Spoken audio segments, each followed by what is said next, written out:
So if you understand appreciation and if you understand equity, the next thing that's very important for you to understand is you need to understand leverage. I'm Bawanka with the Compass team, and let's kind of break down what leverage is and how you're going to be able to use it. Now, what leverage is going to be basically using one property to be able to help you get the next property. Now, a lot of times, majority of people are not real estate investors and are not thinking like this. But if you're watching this video, you're most likely going to be a real estate investor. Now, if you have one property, maybe your family has a property. If you have a property and it has equity, which we've talked about in other videos, basically it just has money that you're going to be able to use from the bank. You use that money as a down payment to be able to help you to get the next property. And your goal of the next property is for your numbers to be able to work out and for that property to be able to cash flow.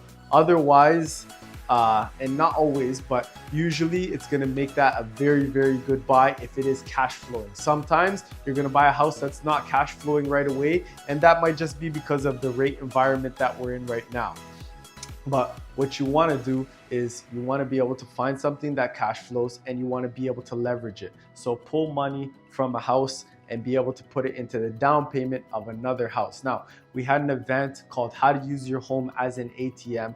And basically what we wanted to talk about and what we really wanted to share is how to access funds from a home. That's going to be the equity and the appreciation, and then how to be able to take that money and go out there and to be able to leverage it to help you to buy other properties, which is most likely and hopefully going to be a cash flowing property, or maybe you're somebody who just wants to help your kids get started, because one of the hardest things for the younger generation to do is to be able to come up with that down payment to be able to buy the home.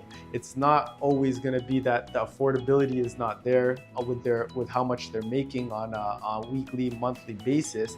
It's more so going to be being able to put down that down payment.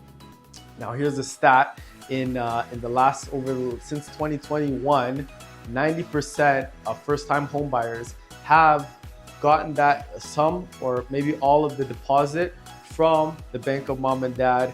And normally that's not coming straight from parents' pockets, coming from leveraging their properties. So it's very important to understand how to leverage your property to be able to get you to get more properties, because property values do appreciate. In Toronto, property values have gone up. They've doubled every single decade.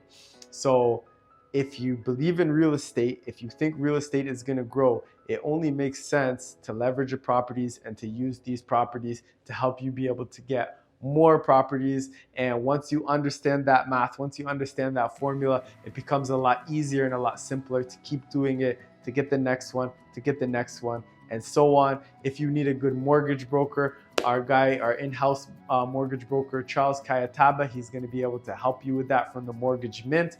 But if you do have any other questions, if you need more help with this, the link in the comments below, you'll be able to find it, and just book a discovery call. That's usually the easiest.